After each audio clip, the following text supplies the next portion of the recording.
Okay, y'all, just disregard the hammering in the background. I think a neighbor's putting on a roof. I'm not sure what they're doing. But anyways, I'm going to go over the principles that I use before I put even one stroke of paint on. They're hue, value, chroma, temperature, edges, and relativity. Proportion. Relativity kind of encompasses it all. But hue is a fancy word, another word for just color. It just, like this is green. I'm going to use this little climbing flowering vine as an example. It's the hue of green. Value goes from a scale from 1 to 9. 9 being the darkest, 1 being the lightest.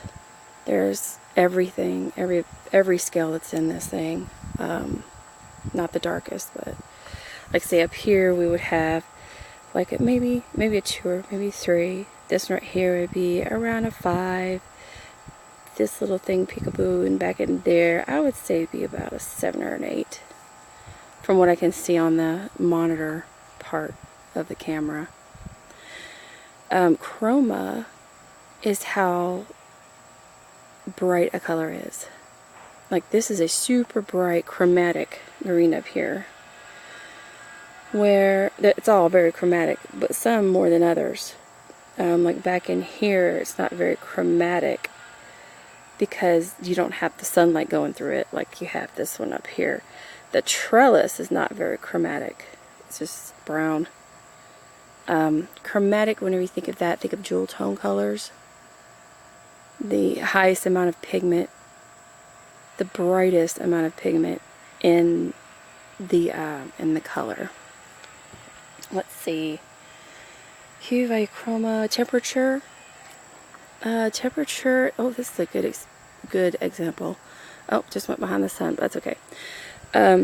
This right here's got sun coming through it, so that's going to have more yellow in it. That's considered warmer. This leaf right here, considered cooler, as it has more blue in it. That's facing the sky. So remember, anything that's got blue in it is considered cooler. Anything that has more yellow in it is considered warmer. Temperature, edges. When it comes to edges, you're only going to find straight edges in man-made objects. Everything else is going to be an organic shape, rounded edges. And the last one we call proportion. Whenever you draw or paint, you have to do it in proportion to the thing that's next to it, or else it's going to look way off. It won't even look like it belongs in the painting. And all of this is enveloped in relativity. What is the object you're trying to paint relative to the object that's next to it? You have to balance what you're painting. You have to balance against what you've just laid down. This goes for, oh gosh, any modern painting, traditional, any kind of painting really, except for expressionism. Expressionism is a whole different ball of wax. But anyways, these foundations will help you no matter what it is you want to paint or draw or anything like that. Don't worry, I'm going to go through all this again whenever we do our first painting together. It's going to be a koi pond.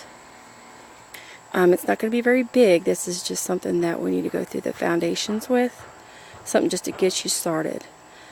This is just how I work, how I paint. I've had a lot of folks ask me how I paint, so this is it. We will get started on our first painting most likely tomorrow. We'll more than likely do it outside. Hopefully we won't have the constant nailing. But anyways, I'll talk to you guys later. See you tomorrow. Bye.